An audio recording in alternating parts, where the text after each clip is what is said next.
DnDecember, day number 11, Minotaur. Episode 6, I think. Yeah. Okay, let's go.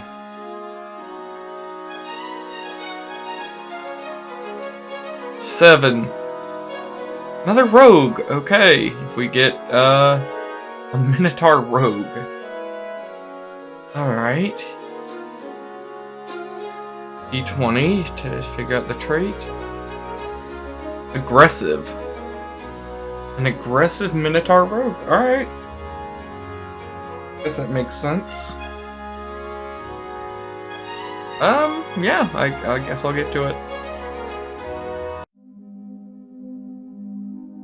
Hello, and welcome to the new days, or the next day of DnDecember. Sorry, my brain is not working. Yeah. So, as you can see, I went with a more portrait-style sketch, shoulders up. I didn't have a ton of time, had another project to do, and I've been really busy this weekend, so I ended up just doing a quick thing. But, yeah, you might be able to tell already, maybe not, but I decided to go with a swashbuckler as the subclass for this rogue, because I felt for a Minotaur, it's hard to try and sneak around. I mean, they're large, so, and with it being aggressive, I tried to find out what's the most aggressively viable rogue, and I think this is. As you can see, I gave him these broken horns, ripped sleeves on the jacket, and a bandana, and a nose ring. His nose rings on them are basically like nose rings on Minotaurs are the staple. I also did the ears. One of the ears is ripped. One also very muscular. Yeah. So I don't know. I didn't have a huge amount with this design.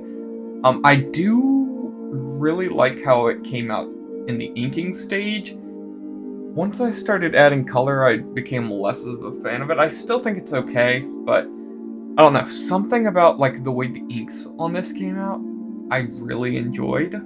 I tried sort of different styles. I kind of actually played or tried to play a lot with the line variation, and I think it came out really well. But I think I'm just not quite at a level where I'm good enough with like color and shading and blending and making sure color on a thing looks good. So I don't know. I'm like I said, this is hopefully going to help me get better at it. I don't think this one like I did terribly. I think with the base colors it looked alright, but as soon as I get into shading, I just think it kind of falls apart. Well, maybe not necessarily falls apart, but isn't as great as it could be. But yeah. So, as you can see, I went with some really sort of thin lines on everything except for like the jacket, because I figured with the hairs it'll be harder to kind of differentiate from like where the hair ends and like the rest of the body is. So I kind of went with lighter lines on things that were hairier and detailed, and then like things that were more solidly shaped, I gave them harsher lines. The horns as well, I went with a sort of softer or slightly less line work because I was going to add a bunch of detail into them, and you can see I'm adding that detail in here, start adding the folds in, and then I start doing the colors. I stick with a really warm color palette for this. I'm also playing with some different tools for coloring. Had to fix all the lines here so it would actually fill correctly.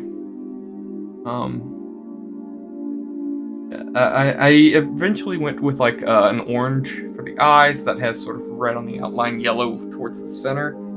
You'll see a bit more when I work on it. Yeah. I don't have a ton to say about this. Like I said, he's just sort of a swashbuckler, pirate-y type rogue. I do have a name for him. I've called him the Torn Bull, or basically the Torn Pirate King. And because, you know, his ear is torn, his horns have been sort of ripped and broken off. I imagine he's a very aggressive, fearsome. I mean, just in stature, he's sort of. I designed him to be built like a shit brick house. I tried to use a multiply layer, ended up not liking it, so I ended up just kind of trying a bunch of different things. Here I am putting work into the snout. None of this stays because I realize I'm doing it like on the wrong layers. I end up starting from fresh, do this, not liking it again, and then again realizing I'm kind of like screwing up on the layers. Delete that. As a favorite channel of mine says, Drawfee, delete your art. I then looked at some other references, and it looked like for Minotaurs they didn't really recolor the snouts all that much, like actual sort of cows, like the sort of black nose that a lot of cows have. So I just sort of went with trying to add some texture and detail into it using airbrushes. Sadly, I think it went into that area of sort of that thing that happens with a lot of beginner digital artists where you're using the airbrush a lot and it sort of becomes a bit of a crutch. But I don't know, I needed to get this done, and then paint in the sky, get the clouds in, give it a good blur, and then add some sort of seabirds off in the distance. Yeah, that's the finalized piece. Pretty simple. I hope you liked it, and yeah, I'll see you all in the next episode. Peace.